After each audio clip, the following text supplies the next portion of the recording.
하나님께서 오늘 우리에게 주시는 말씀은 사사기 18장입니다. 21절부터 31절까지 같이 읽겠습니다. 그들이 돌이켜서 어린아이들과 가축과 값진 물건들을 앞세우고 길을 떠나더니 그들이 미가의 집을 멀리 떠난 때에 미가의 이웃집 사람들이 모여서 단 자손을 따라붙어서 단 자손을 부르는지라. 그들이 얼굴을 돌려 미가에게 이르되 내가 무슨 일로 이같이 모아가지고 왔느냐 하니 미가가 이르되 내가 만든 신들과 제사장을 빼앗아 갔으니 이제 내게 오히려 남은 것이 무엇이냐? 너희가 어찌하여 나더러 무슨 일이냐고 하느냐? 하는지라. 단 자손이 그에게 이르되 내 목소리를 우리에게 들리게 하지 말라. 노한 자들이 너희를 쳐서 내 생명과 내 가족의 생명을 잃게 할까 하노라 하고 단 자손이 자기 길을 간지라. 미가가 단 자손이 자기보다 강한 것을 보고 돌이켜 집으로 돌아갔더라. 단 자손이 미가가 만든 것과 그 제사장을 취하여 라이스에 이르러 한가하고 걱정 없이 사는 백성을 만나 칼날로 그들을 치며 그 성읍을 불사르되 그들을 구원할 자가 없었으니 그 성읍이 베드로홉 가까운 골짜기에 있어서 시돈과 거리가 멀고 상종하는 사람도 없었음이었더라.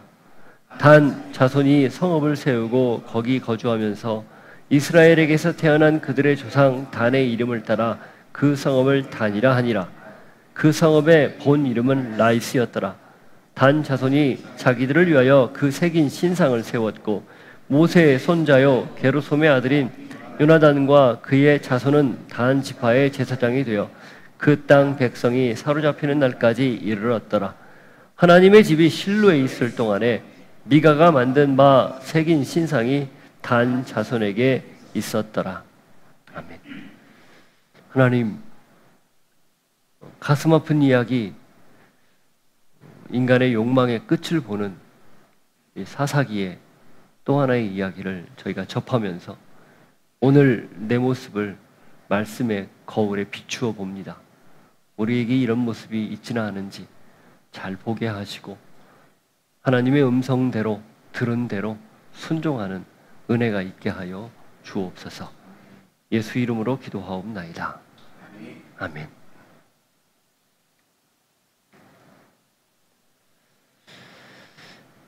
인간의 역사는 배신의 역사라고 해도 과언이 아닐 겁니다. 자신의 유불리에 따라서 서슴지 않고 상대방과 맺은 약속을 그냥 바꿔버리는 그 너무 흔한 그런 모습, 그게 인간의 모습이죠. 첫사람 아담부터 시작된 이 배신의 역사, 그것은 지금도 여전히 진행형입니다. 하나님이 우리를 만든 목적이 너무나도 분명한데 거기에는 전혀 관심이 없고 각기 제 길로 가기에만 급급한 거죠. 그 제 길이 바르고 옳고 건강하다면 문제가 없겠지만 우리가 기대할 수 없는 그 바르고 옳고 건강할 수 없는 길을 가는 게 문제인 거죠. 사사기 역사를 뭐라고 평가할까요? 한마디로 배신의 역사 아니겠습니까? 그때 왕이 없으므로 사람마다 자기 소견에 오른 대로 했다. 왕이 없는 게 아니었죠. 왕이 있었지만 인정하지 않았기 때문에 스스로 왕이 되어서 왕이 되니 그 모든 판단의 근거가 자기에게 있고 자기 마음대로 결정을 해버리는 거죠. 근데 그 자체가 뿌리가 근본부터 잘못되었기 때문에 결국은 배신에 배신을 더하는 그런 결정만 계속 내리는 겁니다. 하나님이 자신의 삶에 들어오는 것을 극도로 싫어하고, 왜? 그러면 자기의 왕좌를 내어주어야 되니까. 자신의 왕좌에 자기가 꿰차고 앉아서 자기 마음대로 해버리는 것, 그것이 사사기가 가지고 있는 현실입니다. 배신에 배신을 더하고 배신이 또 배신을 낳고 이게 바로 하나님이 없는, 하나님과 관계없는, 하나님과 동떨어진 인간의 역사의 현주소입니다. 하나님의 마음을 아주 상하게 하는 패역한 역사, 하나님을 배신한 역사인 거죠. 우리는 오늘 본문에서 이 하나님을 배신한 역사가 어떻게 개인에게서 한 가족으로, 가족에게서 한 공동체로, 이웃이죠. 그리고 그 이웃에게서 어떻게 지파로, 그리고 사회 전반으로 퍼지는지를 좀 볼 겁니다. 하나의 배신이 또 다른 배신을 낳고, 그 배신이 결국은 하나님을 배신한 거에서 시작했는데 총체적으로 하나님을 배신하는 것으로 계속되는 이 아픈 역사, 이걸 같이 보게 될 겁니다. 그리고 하나님이 정말 기뻐하는 길이 무엇인지 같이 한번 생각을 해보려고 합니다. 자, 단지파의 600명이라는 군인들이 미가엘 집에 들렀습니다. 목적이 뭐였죠? 정탐할 때 봤던 것 가서 빼앗으려고. 우상과 드라빔, 에봇, 그리고 사람. 레위 청년 제사장이었죠. 그들을 빼앗으려고 그렇게 들렀습니다. 그리고 이제 어떻게 합니까? 다시 갈 길을 갑니다. 원래 목적지 라이스를 향해서 가는 거죠. 21절. 그들이 돌이켜서 어린 아이들과 가축과 값진 물건들을 앞세우고 길을 떠나더니, 여기 보면 어린 아이들, 가축이라고 되어 있죠. 그 600명만 처음부터 단과 그 마하네단 사이에서, 에스다울과 소라 사이에서 나온 게 아니에요. 600명 기본적으로 군인들이었고, 거기에 같이 가족들과 가축들까지. 이건 무슨 뜻이냐? 정복과 동시에 정착을 하려고 그렇게 맘먹고 나온 거예요. 따로 군인들만 먼저 파견을 해서 정복하면 그 다음 따라간 게 아니라 같이 나온 거죠. 너무 확고한 결정이었다. 그걸 짐작하게 합니다. 그런데 또 하나가 있죠. 뭐가 같이 갑니까? 값진 물건들이에요. 이 값진 물건들이 뭐 같습니까? 값어치 나가는 물건들. 뭐 같습니까? 단지파 지경에 원래 있었던 데서 필요한 금은 보화들을 가져갔을까요? 뭐 물론 그럴 수 있죠. 근데 여기 앞뒤 문맥으로 보면 뉘앙스가 값진 물건은 명확합니다. 뭘까요? 미가의 집에서 탈취한 우상입니다. 근데 그걸 어떻게 하고 갔다고요? 앞세우고 갔다는 거예요. 떠오르는 장면이 있지 않습니까? 출애굽한 백성들이 가나안 땅을 들어갈 때 어떻게 하죠? 제일 먼저 앞서가는 게 뭐였죠? 언약궤, 법궤였습니다. 하나님이 그렇게 민수기에 보면 가르쳐줬어요. 그렇게 그 출발 순서를. 그게 하나님이 이 무리를 이끌어 간다라는 사인, 증거였죠. 그대로 흉내낸 거예요. 그러니까 구색이라는 구색은 다 갖추는 거예요.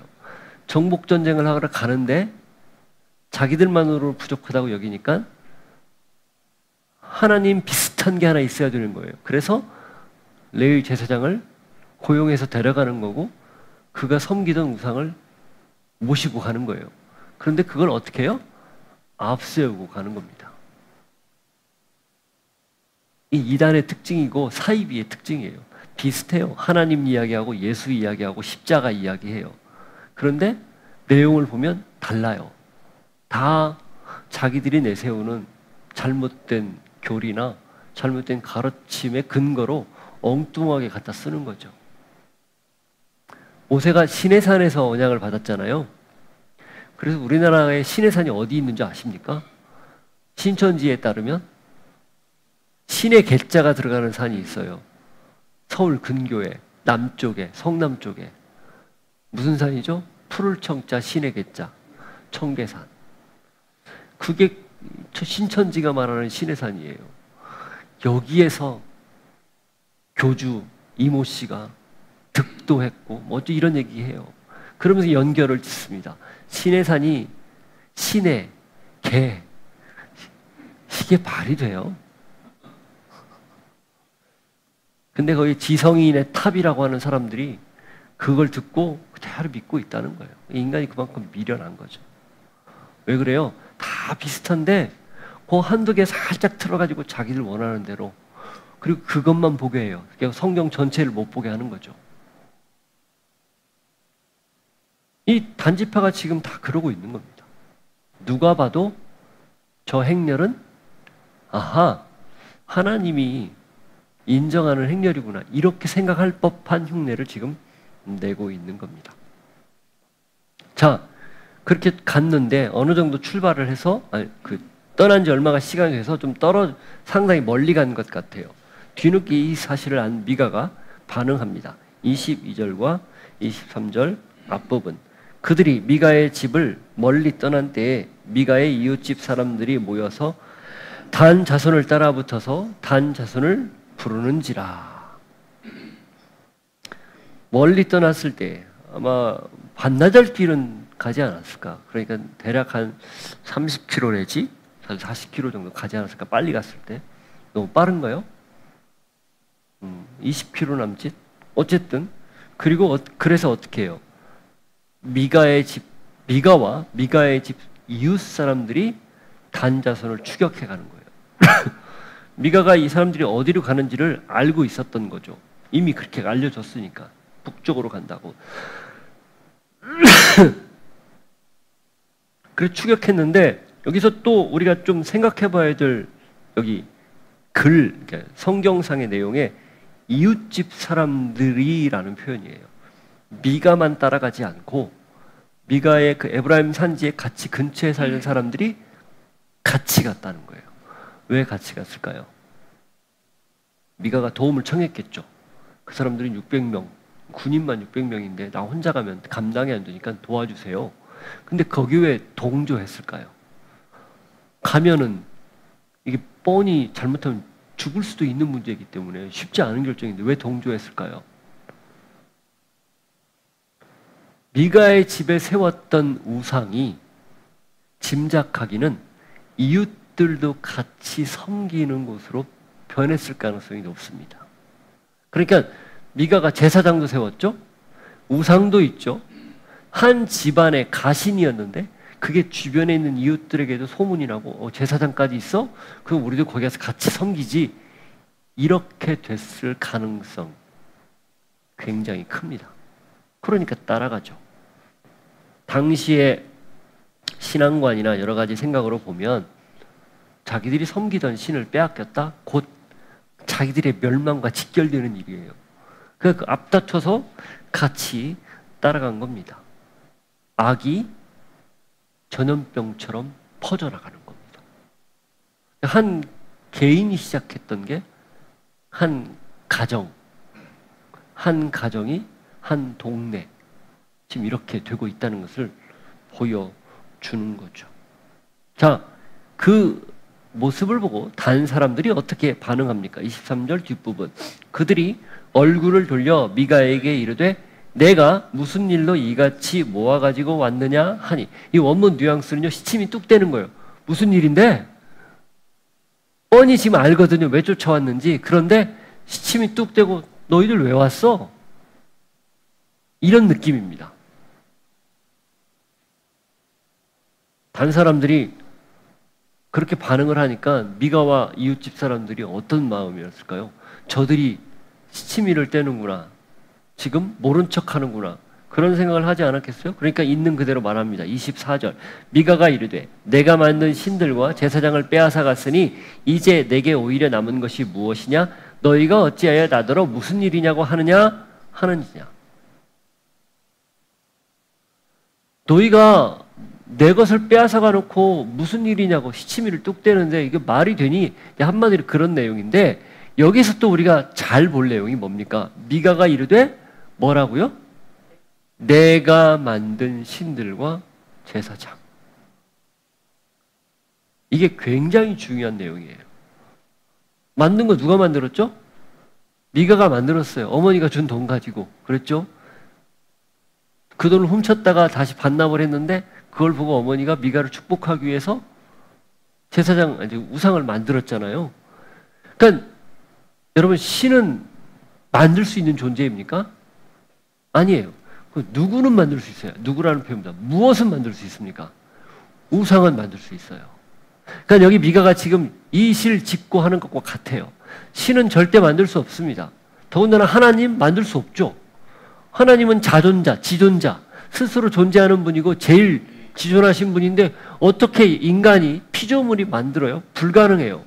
그러니까 이 미가의 말 속에는 두 가지 의미를 담고 있어요. 하나는 자기가 만든 게 우상이라는 걸 시인하는 거고, 또 하나는 그럼에도 불구하고 자기가 신을 만들 수 있는 존재라고 왕이 되어 있는 모습을 엿볼 수 있는 거예요. 이게 사사시대의 초기에 일어난 일이라고 말씀드렸죠. 그대로 고스란히 사회를 그대로 드러내는 모습입니다. 당시 사람들이 그냥 그게 그거였다는 거예요. 50보, 100보 정도의 차이는 있을지 모르지만 다 비슷한 생각을 하고 있었다는 것을 알 수 있습니다. 그러니까 버젓이 내가 만든 신을 너희들이 가져갔다 이렇게 말하는 거죠. 너는 나 외에 다른 신들을 내게 두지 말라. 제1계명에 엄격하게 말씀을 하셨는데도 떳떳하게 말을 하는 거예요. 그리고 그 자기가 만든 신을 빼앗아간 지파를 향해서 당당하게 요구하는 거예요. 드러내놓고. 그러니까 죄가 죄인지도 잘 모르고 무감각해진 그런 모습을 여과 없이 보여주는 거죠. 무뎌짐은 그렇습니다. 신앙은 그런 얘기가 제가 이제 느끼는 건데, 신앙생활이라는 것은 늘 평온하고 늘 이렇게 감사와 기쁨만이 넘치는 게 아니더라는 거예요. 늘 긴장 상태에 있습니다. 안 그런가요?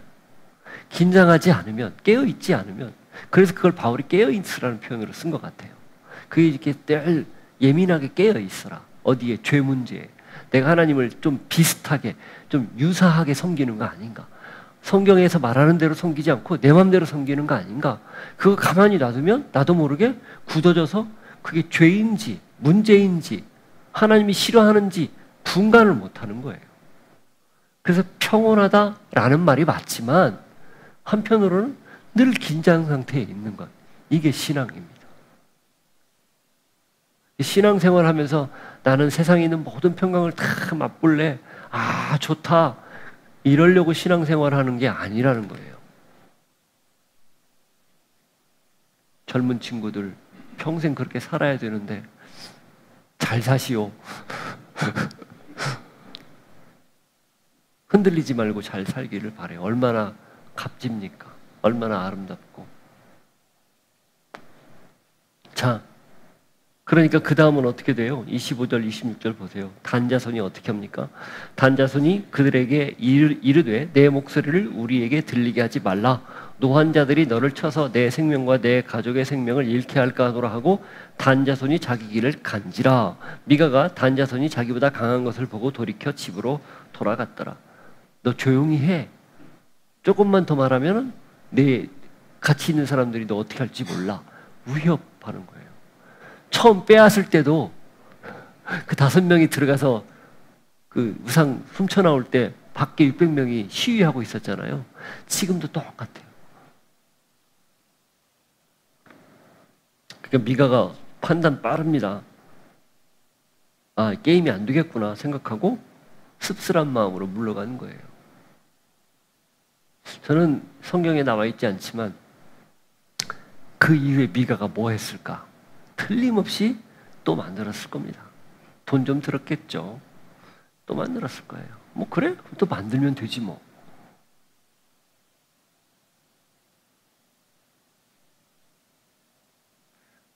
자, 그런데 보세요.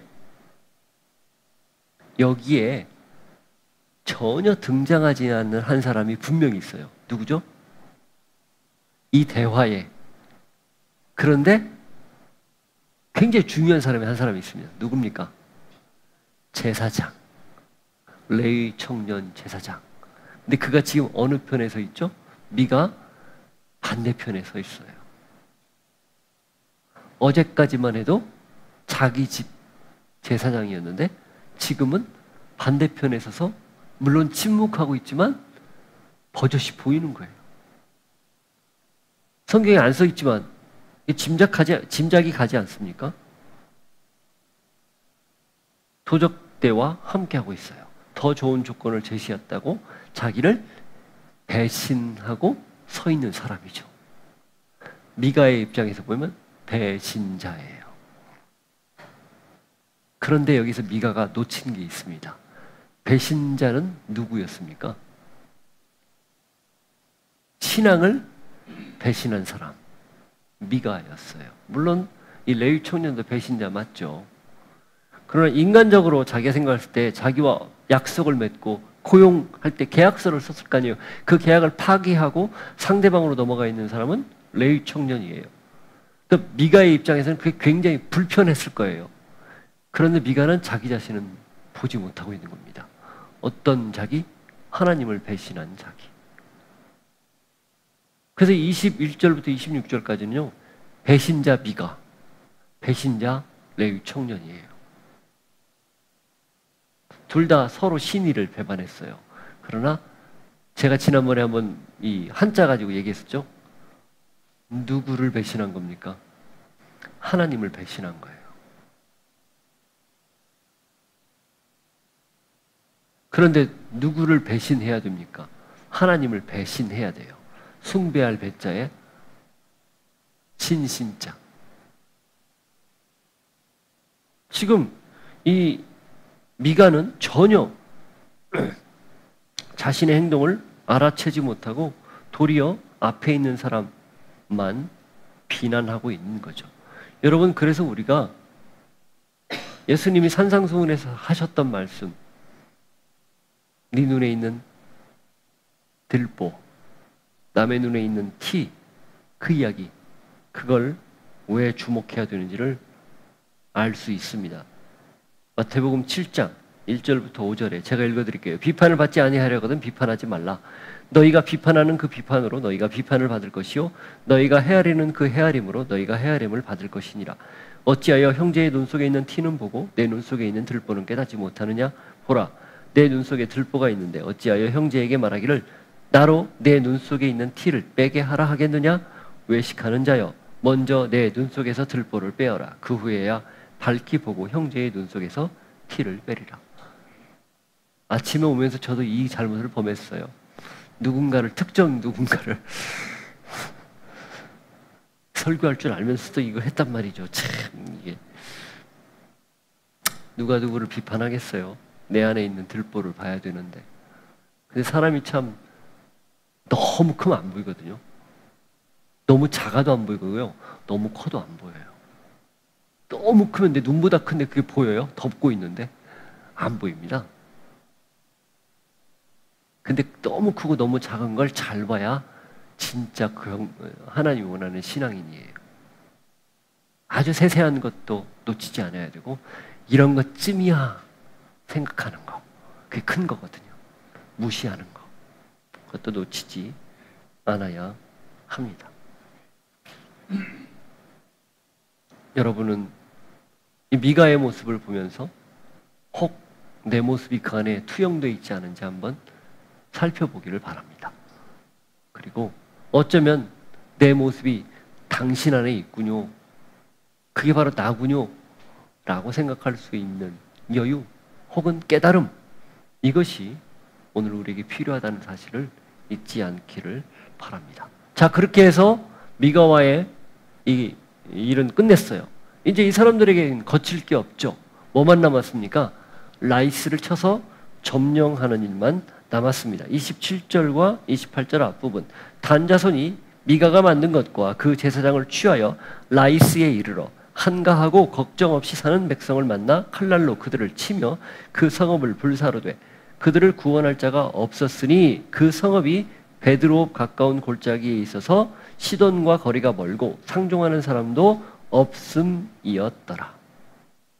라이스, 이스라엘 북부 지방과 그 다음 거기 시돈 지역, 거기에 접경입니다. 그런데 아마 사람들과 이렇게 거리가 멀다라는 표현이 있는 것으로 봐서 굉장히 이렇게 천의 요새 같은 그런 지형에 있었던 것으로 보여요. 사방이 뭐 산으로 둘러싸여 있다든지 아니면 절벽 위에 있다든지 난공불락의 요새 같은 그런 데가 있잖아요. 들어오는 길이 하나밖에 없는, 주로 이제 그런 데에 옛날에 성체를 세웠잖아요. 이 라이스가 그런 데가 아니었을까 싶어요. 이건 방어 능력이 어느 정도 되면 정말 말 그대로 천의 요새지만 방어 능력이 안 되는데 그런 곳에 있다. 누군가 쳐들어오면은 아무도 도울 길이 없다. 그 뜻이에요. 근데 지금 이 경우에는 후자입니다. 이 사람들은 너무 평온하니까 지킬 생각도 안 하고 그냥 한가롭게 지내다가 어느 날 갑자기 그냥 벼락 맞은 것처럼 단 자손의 습격을 받고 빼앗기게 된 거죠. 자, 단 자손이 정탐했던 땅이에요. 그리고 이 제사장이 그때 예언도 해줬어요. 순적하게 만났다고 해서 자기 백성 단지파로 돌아가서 설득도 했고 와서 과연 점령 전쟁을 했는데 수월하게 쟁취했어요. 여러분 생각 같으면 이 모든 일련의 과정을 보고 무슨 생각이 들겠어요? 과연 하나님이 살아계시구나. 우리를 이렇게 기가 막힌 푸른 초당과 쉴만한 물가로 아름답게 인도하셨구나 라고 생각하지 않겠습니까? 거칠 게 없는데 모든 게 다 순적한데 이거 굉장히 위험한 생각이에요. 내가 계획했던 대로 막 뭐가 술술 잘 풀리고 이걸 새로운 프로젝트를 딱 계획했는데 그게 너무 돕는 사람도 나타나고 막 재정도 거기에 투자자도 생기고 뭐가 잘 되는 것 같죠? 그때가 아차할 때예요. 그때 잠깐 멈춰서고 어디에서처럼 마흔의 담처럼 하나님이 멈춰서게 했잖아요. 물어봐야 돼요. 이게 진짜 하나님의 뜻인지 맞는지 아닌지 길인지. 그런데 이 내용, 지금까지의 내용에 단지파가 하나님께 물어보는 흔적이 있습니까? 없습니까? 없어요. 여러분 심지어 하나님이 정당성을 부여한 가나안 정복 전쟁을 앞두고도 이 성을 점령해라, 점령해라 하나님 말씀하실 때도 반드시 기도했습니다. 기도하지 않았던 성 어디였죠? 이 성 어떻게 됐어요? 참패했잖아요. 교훈이거든요. 하나님이 허락한 것도 기도하면서 한 걸음 한 걸음 나가야 되는 게 정상인데 하나님과 전혀 관계없는데 일사천리로 일을 빠바바바방 진행해서 이게 하나님의 뜻이다라고 착각하게 하는 아주 전형적인 예예요. 이게 우리의 삶의 부지기수로 나타날 수 있습니다. 그래놓고 맨 마지막에 가면 꽝 되거든요. 그러면 무슨 생각해요? 하나님이 나를 치셨구나? 치기는 누가 쳐요? 처음부터 자기가 잘못해놓고 잘못 선택해놓고 자기 욕심에 끌려서 그게 그런 것이냐 착각하고 밀어붙여놓고 하나님이 그걸 왜 쳤다라고 얘기해요. 괜히 하나님만 거기다 쓱 밀어넣고 자기 책임 면피하는 거 아니겠어요? 이거 전혀 아니라는 거예요. 신앙 아닙니다.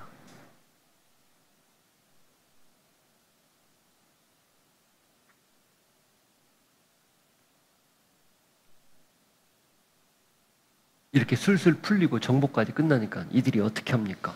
자, 28절 후반부와 29절.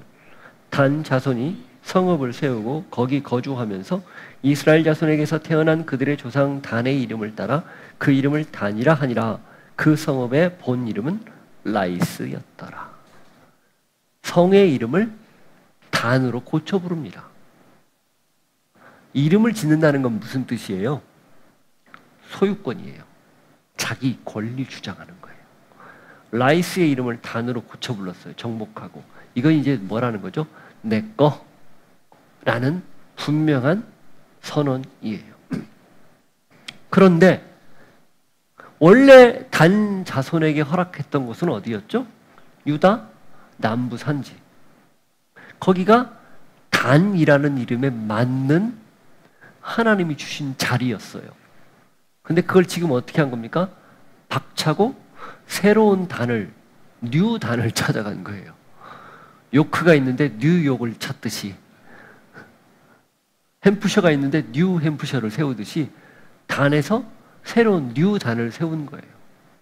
명분은 있었죠. 우리가 지금 거할 곳이 없으니까, 쫓겨나서 거할 곳이 없으니까 우리가 거할 곳을 찾으러 간다.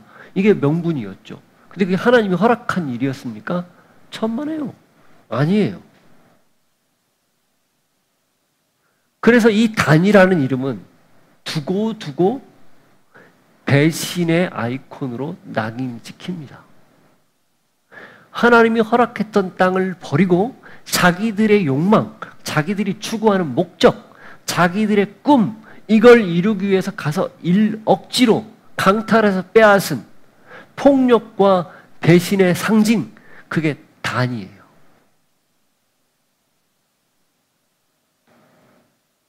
마치 바벨탑을 쌓아 올리고 하나님을 대적하는 것과 비슷한 느낌을 지울 수 없는 거죠. 여러분, 요한계시록에 보면 14만 4천 명의 인침을 받은 그 숫자가 나와요. 요한계시록 7장에 나오고, 그리고 21장에 보면 12지파의 이름이 새겨진 진주문이 나옵니다.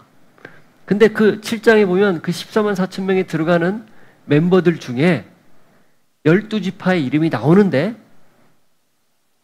짐작하겠지만 한 이름이 안 나와요. 그게 어떤 이름일까요? 단입니다. 그래서 이걸 뭐 혹자는 사탄이다. 그래서 단을 사탄의 후예다. 뭐 이렇게 이야기하는데 그건 좀 무리한 해석이고 그냥 있는 그대로 보자고요.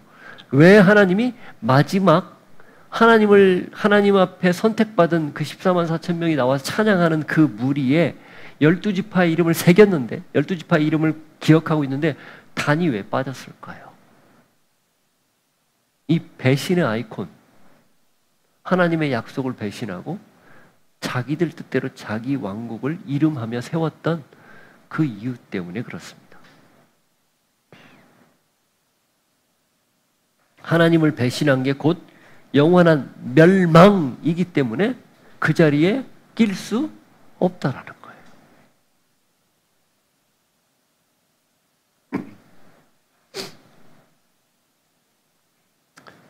하나님이 우리에게 지금 바라고 있는 것, 원하고 있는 건 뭔지 아시겠습니까? 나에게 원래 주어졌던 역할, 자리, 재능, 내가 해야 할 목, 내 삶에 나에게 주어진 고유의 목적, 여기에 관심하고 있다는 거예요. 근데 그건 그냥 접어두고 자꾸 다른 데를 기웃거린다? 별로 내가 지금 받은 게 한 달란트밖에 되지 않으니까 이거 별로 크지 않네 라고 생각하고 묻어둔다? 아니에요. 한 달란트가 얼마인 줄 아세요?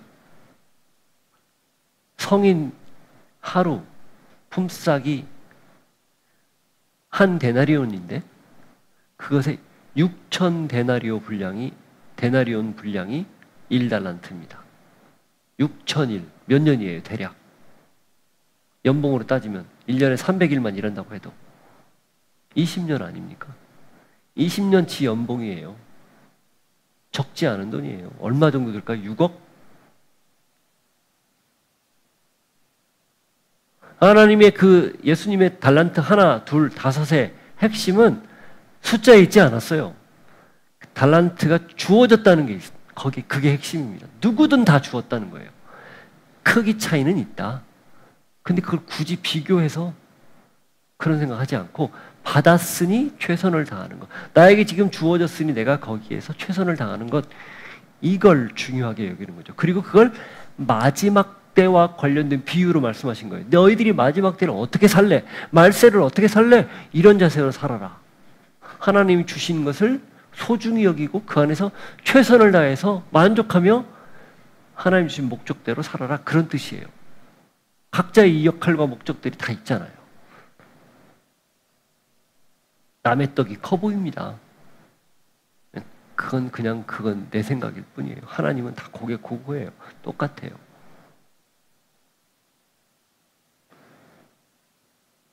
배신의 아이콘. 비단 단의 문제일까요? 어쩌면 우리 역시 단처럼 자기가 받은 원래 약속, 하나님 주신 사명, 그걸 놓치고 다른 것을 자꾸 기웃거리면서 거기에 관심을 둔다면 우리도 피할 수 없을 겁니다. 부디 여러분에게 주신 그 자리를 잘 지켜낼 수 있는, 감사할 수 있는, 하나님이 이렇게 구역으로 딱 재어준 거기를 잘 지켜낼 수 있는 모두가 되기를 바랍니다. 자, 성을 빼앗고 이름도 지었어요. 정복했죠. 자, 만일에 정상적이라면 어떤 게 이어져야 될까요? 이게 정상적인 행동이었다면 그 성을 하나님이 허락해서 얻었다. 이름도 하나님이 주신 이름대로 세웠다. 그러면 뭐부터 하겠습니까? 감사하겠죠. 봉헌식, 낙헌식 뭐 이런 거 있잖아요. 단에게는 그걸 기대조차 할 수 없는 거예요. 뭐 합니까? 30절 앞부분 보세요. 단 자손이 자기들을 위하여 그 새긴 신상을 세웠고 모세의 손자요 게르솜의 아들인 요나단과 그의 자손은 단 지파의 제사장이 되어 그 땅 백성이 사로잡히는 날까지 이르렀더라.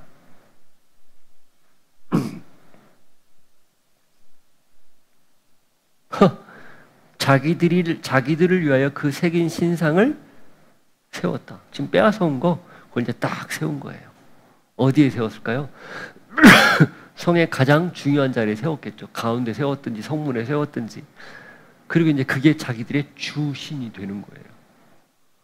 하나님을 섬기는 걸 일말이라도 기대했던 게 참 창피할 정도예요. 부끄러울 정도로.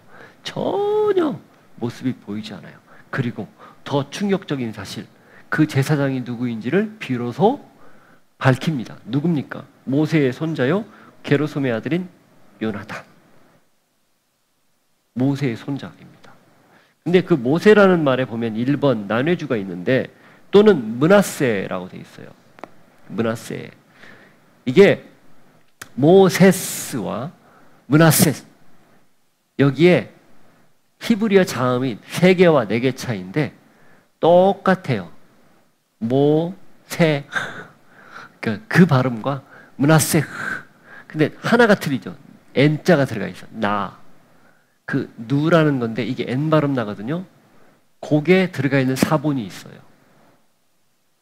그래서 학자들 사이에는 어떻게 모세의 손자가 이 패역한 일을 하는데 앞장설 수 있을까? 이건 너무하지 않느냐 해서 슬쩍 누 하나를 그려놨다고. 그럼 므낫세가 되거든요.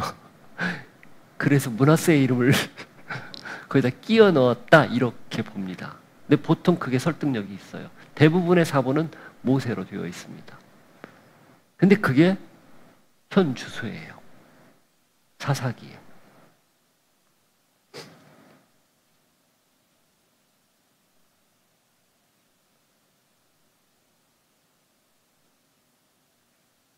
그리고 이 단지파는 어떻게 합니까? 31절. 하나님의 집이 실로에 있을 동안에 미가가 만든 바 새긴 신상이 단 자손에게 있었더라. 자, 하나님의 집은 에브라임 산지의 실로에 있습니다. 거긴 지금 누가 있을까요? 아론 자손의 후예들이 있어요. 후손들이. 무엇으로? 제사장으로. 아론의 동생인 모세의 짝퉁 제사장은 저기 단 위에 있어요. 그리고 거기에 신상을 세우고 틀림없이 여호와라고 했을 거예요. 금송아지처럼. 그죠? 그러니까 보면 아론 계열의 제사장과 진짜 법궤가 실로에 있을 때 모세의 손자 가짜 제사장과 우상이 단에 있었던 거예요. 딱 그 그림을 그리면 됩니다. 사사시대에 가장 본격적으로 우상 숭배한 곳이 바로 여기다, 그 뜻이에요. 그래서 이 단지파가 배신의 아이콘, 우상 숭배의 아이콘이 되는 거예요. 상징이 되는 거죠.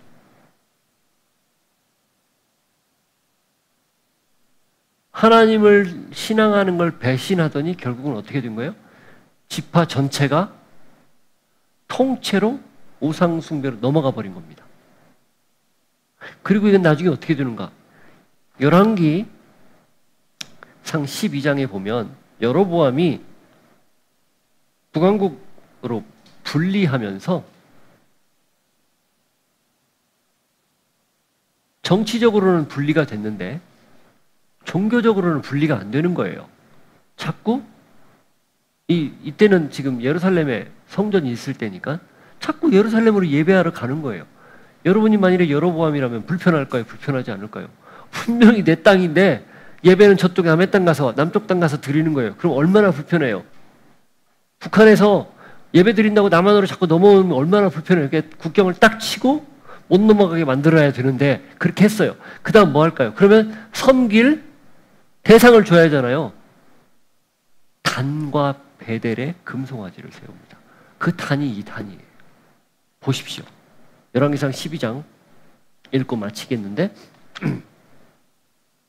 25절부터 33절. 여로보암이 에브라임 산지에 세겜을 건축하고 거기서 살며 또 거기서 나가서 분우엘을 건축하고 그의 마음에 스스로 이르기를 나라가 이제 다윗의 집으로 돌아가리라. 이게 뭐예요? 나라가 저 자꾸 예루살렘으로 가서 예배하다 보면 다윗에게로 다시 돌아가겠구나 라고 생각한 거예요. 만일 이 백성이 예루살렘에 있는 여호와의 성전에 제사를 드리고자 하여 올라가면 이 백성의 마음이 유다 왕 된 그들의 주 르호보암에게로 돌아가서 나를 죽이고 유다의 왕 르호보암에게로 돌아가리로다 하고 이에 계획하고 두 금송아지를 만들고 무리에게 말하기를 너희가 다시는 예루살렘에 올라갈 것이 없도다. 이스라엘아 이는 너희를 애굽 땅에서 인도하여 올린 너희의 신들이라 하고 이게 곧 야훼다 그 얘기예요. 하나는 베델에 두고 하나는 어디에? 단에 둔지라. 이 일이 죄가 되었으니 이는 백성들이 단까지 가서 그 하나에게 경배함이더라. 어디까지? 북쪽 끝까지 올라가서 단지파의 그 단이에요. 그 뒤에는 이제 다른 설명 똑같이 절기도 막 만들어요. 결국 통째로 북왕국이 우상 숭배하는 꼴이 되고 만 거예요. 그게 나중에 남왕국 유다까지 그대로 전염이 돼서 히스기야 아들 므낫세는 어마어마한 일을 저지릅니다. 성전에 막 이방 우상을 세우고 그랬었어요. 결국 한 사람의 신앙의 배신, 타락이 한 가정으로, 이웃으로, 지파로, 나라로 점점 퍼지는 거예요. 배신이 배신을 낳는 거죠. 배신에 배신을 더하는 거예요. 끊지 않았기 때문에.